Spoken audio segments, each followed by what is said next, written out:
Good morning again, and thank you for coming to the Countdown 99 session for using transaction internet protocol tip to gain heterogeneous two-phase commit. And I'm also going to talk about bring your own transactions, which is BYOT today. One of the key components that we will be introducing with Com Plus, and we have introduced 3 years ago, is the use of transactions. And the traditional transactions have always been focused on the mainframe environment, where you had, for instance, databases being your back-end resources, and you wanted to keep your data consistent across all the different data sources.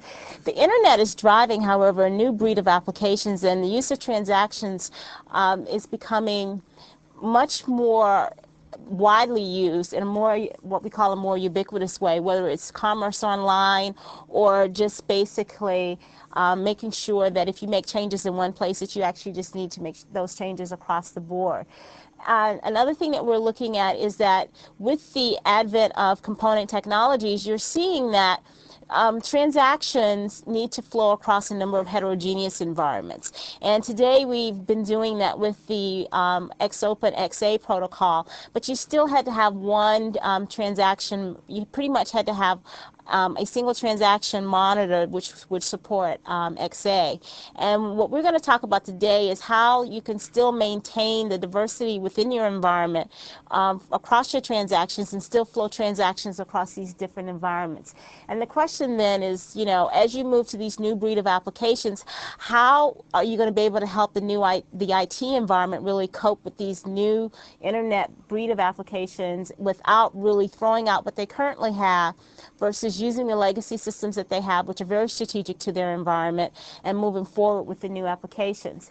When we talked about these new breed of applications, we're really talking about enterprise applications with browser. The first demonstration of that was, as most of you know, was with basically the web browser.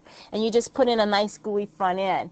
And now you're looking at a scenario where you want to do more than just have a nice pretty front end on your, you would like to, for instance, to begin a transaction from, say, for instance, your web client, your thick client, or whatever client you may be. And in this scenario, when we talk this morning, I'm going to talk about a type of application, which is really a travel agency. And in the travel agency, there are a number of reservation systems that the travel agencies all have to access, from hotel reservation systems to the airline to car rental, etc. And all of these are on different systems which have different TMs or transaction monitors. And the key thing here is, how do I create an application that will actually allow me to flow a transaction across any of these environments? And one of the ways of doing that is, you know, you would probably ask that question. Today, when I go up on the net and make a reservation, one of the key things that I need to do, for instance, is I go out, I make my car reservation, I go out again and I make my hotel reservation, I go out again and I make an air reservation. And if, for instance, if something changes, I have to change one of my reservations, I may have more than one debit against my credit card. Well, that becomes much more of a hassle and a pain than what I would need. What I would like to do is to have an application that would allow me to make reservations, and until all of my reservations are what I would like them to be, not to commit those transactions. And so what we're talking about is, how do you make your normal everyday applications be protected under the umbrella of a transaction? And one of the key things you think about is that the changes in the database, when you think of traditional transactions, always introduces risk. And especially if you're in a banking scenario, if you remove money out of your bank, then that change needs to be consistent across all the other environments. When you start to talk about a transaction, a copy of the original state, for instance, must be preserved until the full update. And what you're really doing is marshaling your resources and not data. And what we're saying here is that your data and protecting your data is the number one thing. And so you want to avoid data corruption. So you may move resources around, but it's highly unlikely that you would want to move your data around, because your data is always going to be in different places. So this goes back to the concepts that we were just talking about. When you look at transaction monitors, you have CICS currently available, you have Tuxedo, you have TMF, you have you have Microsoft DTC.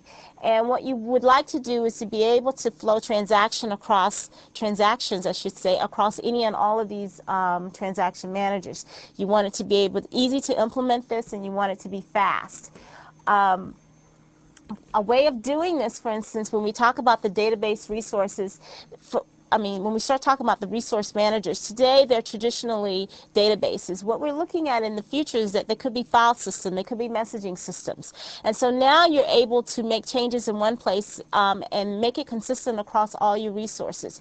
If you think about it, for instance, in the scenario of storage management, it's not hard to get to a point where you actually want to archive a file, and you may make a change to that archive or to a file on your system, and you may want to also make a change to that file, to that record that happens to be in your SQL server. So how would you do that? You'd want to make them both in the file that's on the file system, as well as what's in the SQL Server database. And under the protection of a transaction, you would be able to do that. Now that's very different, because here you have a non-traditional resource manager as well as a traditional resource manager. Now, with Microsoft DTC, we introduced that about 3 years ago, and basically it is a component of MTS today, part of the NT option pack, as well as when you get Windows 2000, you will find the Microsoft Distributed Transaction Coordinator as part of the Windows NT operating system. Basically, what it allows is that everyone that's working on a transaction either agrees to commit the transaction. If something goes wrong, an abort actually occurs and the transaction is a failure, and all the work that's currently has been done will be rolled back. So now that your data will remain consistent. The current resource managers that Microsoft DTC supports is SQL Server, Oracle, MSNQ, Sybase, CA Ingress, and Informix. And then if you go up on the Microsoft.com website, you will actually find a list of those. So what we're saying is that with the MSDTC, we support the full two-phase commit. So one, everyone agrees to abide by the decision, and the part two of phase two actually is that everyone finds out what the outcome of the decision was. So let's talk about how do you move this into a non-traditional, something other than a database, as far as a resource manager. You want to deliver the same type of services that you currently have in your banking system, your financial systems, meaning that I make a debit within my account, and that is subtracted, and the appropriate databases are then updated to reflect those changes.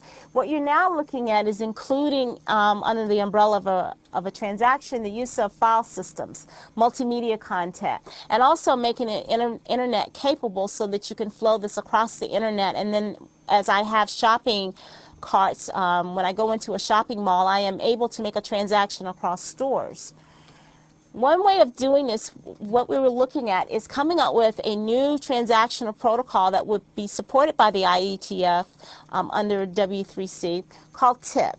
And TIP is an emerging standard that was created jointly between Microsoft Digital and Compaq about a year ago. And it has been accepted as an IETF proposed standard. And basically, it provides something that the other transaction managers have not been able to provide, as far as a standard protocol, which is transaction propagation between transaction monitors. So we're talking about TM to TM propagation. Now, when you look at the XA standard, the thing that you notice is that a great number of the transaction managers support XA. And in that environment, you are able, for instance, to have heterogeneous transactions flow, but you're not able to remote XA, and there are some other issues with flowing it across the firewall. So what we wanted to do was to move forward, for instance, and provide you a lighter weight 2PC protocol that would move you into the internet space. Now, the nice thing about it is that TIP does not require you to replace your transaction manager. It would require simply what we're doing with Microsoft DTC in the Windows 2000 environment. It's just adding the TIP protocol. So we will add the TIP protocol as just a new feature of Microsoft DTC. Subsequently, CICS could do the same. Tuxedo could do the same thing as well. And that makes it very simple. Now, when we look at the transaction managers that have already agreed to support TIP, We're looking at Tandem and Digital, Iona, Hitachi, and you will actually expect to see adoption by several other leading transaction managers. Now, when we talk about propagating transaction and preserving integrity, I want to talk about the ones that are going to support TIP, and they're on NT as well as the Tandem system, which is the NSK system, and the digital system, which is Open VMS. Now, while we talked about propagating the actual transaction, one of the things we have not talked about is actually the unit of work, and how do you get the unit of work or the data that is associated with the transaction across systems.